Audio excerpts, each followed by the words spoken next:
इतना ही नहीं है दोस्तों, अंकुरिश रघुवंशी भी जल्दी आउट हो। कप्तान ने आज बड़ा निराश किया, अय्यर सिर्फ 6 रन बना पाए। अब रिंकू सिंह भी बड़े जल्दी आउट हो गए।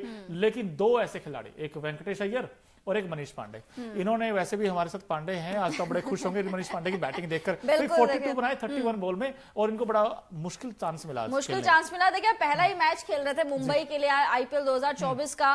पहले तक तो दिल्ली कैपिटल्स का हिस्सा थे, इस बार इंपैक्ट प्लेयर के रूप में आए थे। केकेआर की उन्होंने शोभा बढ़ाई थी, और केकेआर की शोभा उन्होंने इस तरीके से बढ़ाई कि भाई अच्छे खासे रन उन्होंने बना दिए थे। उनकी और वेंकटेश अय्यर की पार्टनरशिप ही थोड़ा बहुत सम्मानजनक स्कोर तक लेके गई थी केकेआर को। अदरवाइज केकेआर इससे पहले ही सिमट जाती, बट वो जो आंद्रे रसल और वेंकटेश अय्यर के बीच में रनआउट वाला जो सिनेरियो बन गया था, कंट्रोवर्शियल सिनेरियो बन गया था, उसने सभी का ध्यान अपनी तरफ केंद्रित किया। हालांकि सेल्फिश मान रहे थे। ये वाला मुझे पता है मोनू कैसे लगा कि जब वेंकटेश अय्यर ने उनको रन नहीं लेने दिया, धोनी और डैरल मिचेल वाला वो याद आ गया। वही याद आ गया कि भाई रनआउट, एक तरफ धोनी खड़े हुए हैं जो डैरल मिचेल को आने ही नहीं दे रहे, और दूसरी तरफ ये वेंकटेश खड़े हैं जो रसल को आने नहीं दे रहे। क्योंकि अगर मेरे ओपिनियन में अगर रसल वहां पे होते, रसल रनआउट नहीं होते, वेंकटेश खड़े थे, वो कुछ भी नहीं कर रहे थे, वो दूसरा रन लेने को भी नहीं दौड़े। अगर रसल होते तो मेरे ओपिनियन में 10 से 20 रन एक्स्ट्रा बन सकते, 200 प्लस भी हो सकते थे। बैटिंग करते हैं बिल्कुल बन सकते थे। लेकिन फिर भी दोस्तों जो मर्जी कहें आप भाई,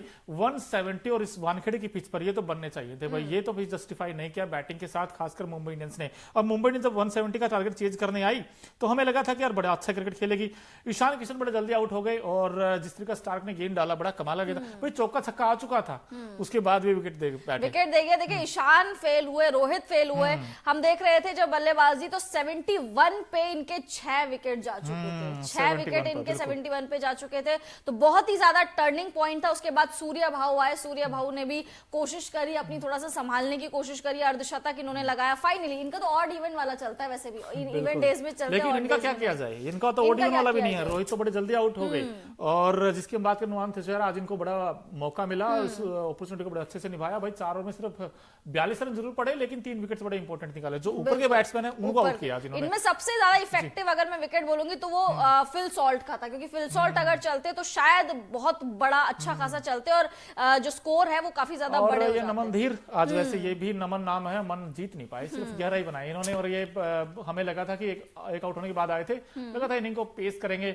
ईशान किशन फिर वही स्टार की गेंद अंदर आने वाली, उस पर आउट हो गए, और ईशान से बड़ी उम्मीदें रहती थी कि ईशान आज बहुत फीके नजर आ रहे। देखिए इनको पॉकेट डायनामाइट कहते थे, मुझे लगता है वो पॉकेट फट चुकी है पूरी तरीके से। हार्दिक पांड्या सबसे ज्यादा centre of attraction Hardik Pandya बने हुए थे। 4 ओवर में 44 रन इन्होंने दे दिए, 2 विकेट चटकाए। इकोनॉमी 11 की गेंदबाजी में फिर भी अब वापसी कर रहे हैं धीरे धीरे, थोड़ा बहुत, बट बल्लेबाजी में तो विकेट फेंक के जा रहे हैं यार। 1 रन 3 बॉल में 1 रन, आप सोचिए अब क्या ही करें इनका। साधारण क्रिकेट खेल रहे हैं, साधारण से भी बहुत साधारण, उससे भी कुछ नीचे वर्ड होता है तो ऐसा क्रिकेट ही खेल रहे हैं। ना कप्तानी हो रही है, ना गेंदबाजी हो रही है, ना बल्लेबाजी हो रही है, बट आज गेंदबाजी इस खिलाड़ी ने करी है। बिल्कुल। देखिए अब जब बुमराह की बात करें, चाहे तुषारा की बात करें, भाई बॉलर्स तो अपना काम कर गए, लेकिन जो बैटिंग की बात आई तो वहां पे लेट डाउन कर दिया। अब मनीष पांडे की हम तारीफ करते हुए 42 बनाए 31 बॉल में, इनका स्ट्राइक रेट भी ठीक ठाक रहा, और कुल मिलाकर ये स्कोर जहां हमें लगा था कि आज तो कोलैप्स कर गया केकेआर की बैटिंग लाइनअप। भाई 7 बैट्समैन तो डबल डिजिट तक नहीं पहुंचे,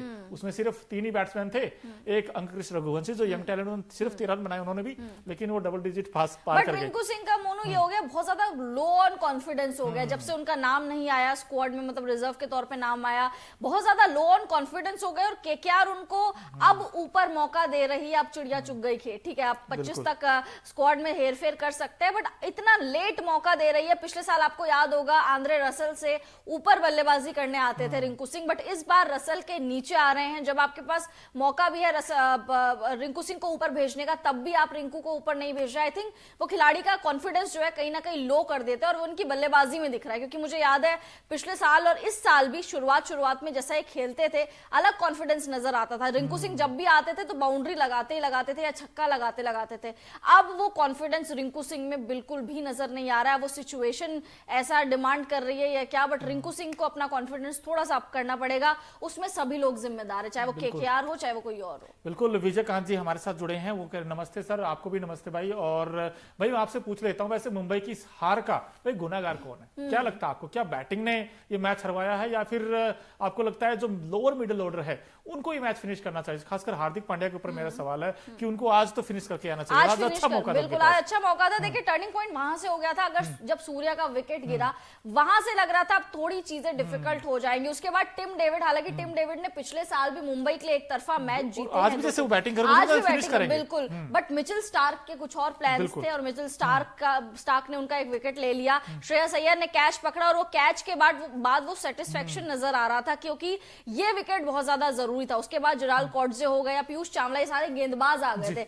एक आखिरी बल्लेबाज वो टिम डेविड ही बचे हुए थे जो अपने आप को कप्तान समझ रहे हैं। खैर आजकल जो मर्जी कहें, लेकिन मुंबई की जो हम बात कर रहे थे ना प्री मैच शो में भी कि मुंबई की सबसे बड़ी कमजोरी तो ये है कि वो अपने पावर प्ले विकेट्स गवा देती है। और आज भी कुछ ऐसा ही हुआ कि वो 50 रन नहीं बनाए उन्होंने 6 ओवर में, तब से उससे पहले 3 आउट हो गए थे। आज भी वही दिक्कत है कि 3 आउट हमेशा हो जाते हैं पावर प्ले में ही। शायद हो सकता है यही हार का सबसे बड़ा कारण है। और इस सीजन में ऐसा नहीं पहली बार है, बहुत बार जो पावर प्ले विकेट्स खोते हैं यही सबसे बड़ा रीजन है। मुझे ऐसा लगा हार का। बिल्कुल, देखिए हार का रीजन ऑब्वियसली ये, और सोचिए 71 पे ये 6 विकेट्स डाउन थे, तो आप कहां से इसके बाद आप मैच पलटोगे? इतना छोटा टोटल है, आप अपने घर पे खेल रहे हो। मुंबई को वैसे भी जब बाहर जाती है तो होम सिकनेस हो जाती है, बट आज तो अपने घर पे और बहुत मैचेस बाद अपने घर पे खेल रहे थे ये लोग। उसके बावजूद इतने छोटे टोटल को आप चेज नहीं कर पाए।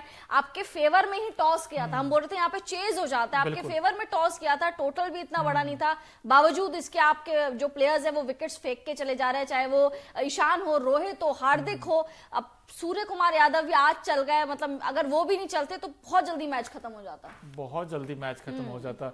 लेकिन दोस्तों भाई वानखेड़े का मैदान हो और वहां पर अगर आप रंग ना देखें, ऐसा हो नहीं सकता। एक बल्लेबाज ऐसा भी था जिसने सबका दिल जीता है आज, और हमारा खास सेगमेंट है Okinawa effective player of the match कौन है, क्योंकि ओकिनावा की जो स्कूटी है वो बड़ी शानदार देती है माइलेज आपको और बड़ी दमदार है वो स्कूटी। अगर आप खरीदें कई कलर्स में भी आती है, लेकिन कॉस्ट इफेक्टिव है। तो ऐसे ही हमारा सेगमेंट है Okinawa effective player of the match कौन है, देख लेते हैं भाई आज के मैच में। ये खिलाड़ी बड़ा खास है और आउट द बॉक्स आए वैसे ये, क्योंकि उम्मीद नहीं थी कि वेंकटेश अय्यर आकर 70 रन बना देंगे इस बैटिंग में। 70 रन बना देंगे, 70 बना दिए बिल्कुल। 52 बॉल्स में 134 का अमेजिंग स्ट्राइक रेट, 6 चौके और 3 छक्के लगाए, लेकिन चौके जितनी गेंदें एक ओवर में होती उतने ही लगाए, बिल्कुल उतने ही लगाए। और वेंकटेश अय्यर उस तरीके से फीके नजर आ रहे थे शुरुआती, अगर आप मैचेस देखेंगे आईपीएल 2024 के, फीके नजर आ रहे थे, बट आई थिंक इन्होंने भी अपना गेम अप करा है। आज भले ही कम मतलब ज्यादा बॉल्स ले लिए, बट विकेट इस तरीके का, विकेट बहुत ज्यादा स्लो था। इस विकेट में आई थिंक वेंकटेश अय्यर की पारी बहुत ज्यादा इफेक्टिव हुई।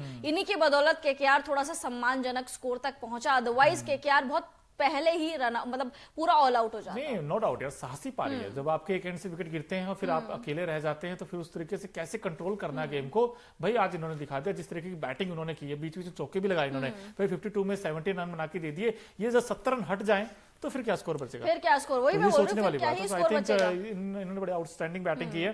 अब देखते हैं कि भाई जब वानखेड़े का मैदान हो तो वहां पर स्पोर्ट बड़ा मतलब मुंबई का, चाहे एमआई के जो फैंस हैं वो भर भर के आए हुए थे। और दोस्तों अगर आपने कुछ मिस कर दिया हो तो हमारा एक और खास सेगमेंट है, उसका नाम है Okinawa colourful moment of the match. क्या क्या है भाई वो भी देख लेते हैं। जब 7 से 8 कलर में स्कूटी आती है तो कलरफुल मोमेंट भी हमारे कुछ खास ही है। हमारे जो बिहाइंड द सीन ये देखिए, तुषार देशपांडे, माफ कीजिए तुषार, नुआन तुषारा, ये जब विकेट्स लेते हैं तो अपने दोनों हाथ ऊपर कर लेते हैं, कुछ ऐसा ही था। और ये मुंबई का जो फैंस हम दिखा रहे थे, और ये हार्दिक वर्सेस श्रेयस अय्यर, आज बाजी मार गया ये। बिल्कुल देखिए मुझे बहुत ज्यादा मजा आ रहा है कलरफुल मूवमेंट देख के, मतलब बहुत ज्यादा एक्साइटमेंट रहती है, बहुत ही ज्यादा एक्साइटमेंट रहती है। बिल्कुल। और देखिए हमें जब टॉस हुआ था, दोनों कैप्टन उस वक्त थे, हमें लगा था कि भाई हाथ तो हार्दिक बाजी मारेंगे, लेकिन वो मार नहीं पाए। और कहीं ना कहीं भाई सोचना पड़ेगा मुंबई के थिंक टैंक को भी, और ना सिर्फ कैप्टन को बल्कि पूरी टीम को।